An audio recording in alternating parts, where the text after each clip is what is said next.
Whether you have a CNC router, a 3D printer, a laser engraver, or if you just want a paper map, these contour maps by Axis Maps allows you to create a unique topographical map that fits your needs.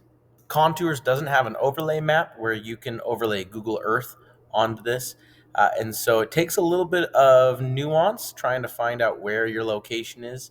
And so we're just going to walk through how you do that. Today, if you look, I am going to be having two tabs open. One is Google Earth, or in this regard, just Google Maps. That's all I really need. And then contour maps. On Google Maps, if you want to come down, we're going to look at Mount Jefferson here in a second. But you want to make sure your layers have terrain indicated. So make sure that that's turned on and your terrain is in view. And then type in wherever you want to. So in this case, I want Mount Jefferson. That'll allow us to zoom in and it'll give us the topographical lines here, but it's a little too much data for what our purpose is. So I'm going to scroll out here in just a second. And my next piece is to jump over to Contour Axis Maps.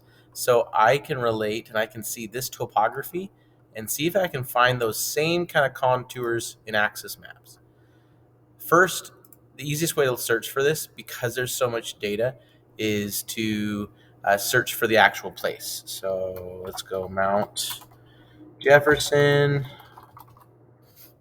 and then Oregon and see what pops up. And I don't really see this. I see Jefferson, Oregon, but that's a town. That's actually not Mount Jefferson. And so that doesn't work. If I type that in, it's not going to come up with something that I need. I'm going to go back to Mount Jefferson in Google Maps, and let's look at something else that we could find maybe. So we've got Pamela Lake here. I'm trying to find a place name. That's my goal. I'm kind of zooming out away from this geographic land feature and trying to find something that we can find. So we've got Detroit, Detroit Lake here, Marion Forks. Let's look at Detroit Lake or Detroit. Let's see. This looks like a pretty big land feature that we could be able to figure out. Contour maps, these axis maps, you're supposed to be able to add roads and labels. For some reason, I have not been seeing that lately, and so that's where you can have them turned on, but they don't really seem to show up. I'm gonna pop over here and I'm gonna say Detroit. Okay, we've got Detroit, Oregon. So that looks good. Let's click on Detroit, Oregon. Sweet. Okay, so it popped us in, gives us some topography lines. This looks like a body of water. It kind of is chunked out. Let's see if that matches up. All right, yeah, so we've got different lines, different like legs of the lake. Got one heading here and here, and those match up really well to this lake. So this is Detroit Lake. You can even see the land here correlates with the land right in the center. So that's Detroit Lake. If I go back to the map here, we have a leg of Detroit stretching up and kind of pointing straight to Mount Jefferson. So here is the lake. It has a leg here pointing straight up to Mount Jefferson. There's Mount Jefferson. That's what I wanted. So I'm going to center this in the center of my map. And then it takes a second, but it'll redraw the contour lines. All right. I'm going to zoom in before I change anything over here. So let's zoom in. You can click the zoom in button, or if you double click on it, it'll pull it up as well. All right, there's Mount Jefferson. Sweet. Now, my task in particular is to have roughly 15 layers. I want to see 15 layers in my map. And in this regard, I see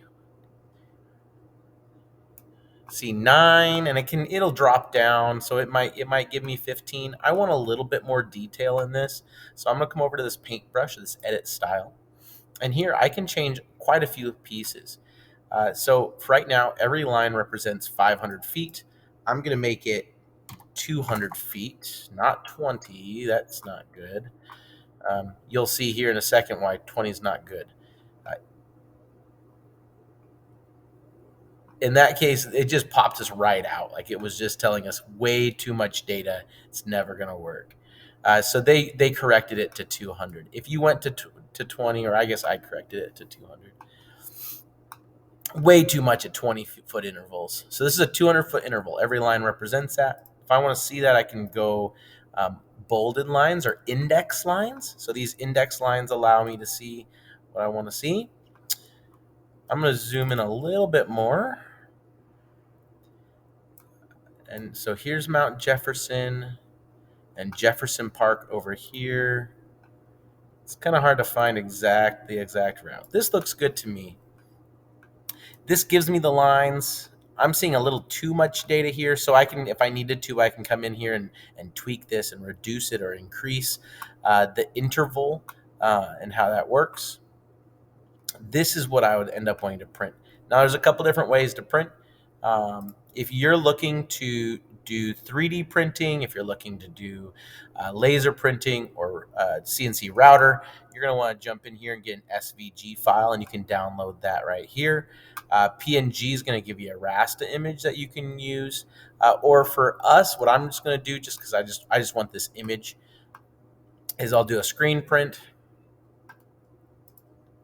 and I'll cut what I want out of it. So I want to keep the Jefferson Park, pretty much just leave Jefferson Park and Mount Jefferson. That's pretty much what I'm shooting for. I'm going to give it into a square format because that's kind of what I'm shooting for. You can do whatever you need to. Copy and save.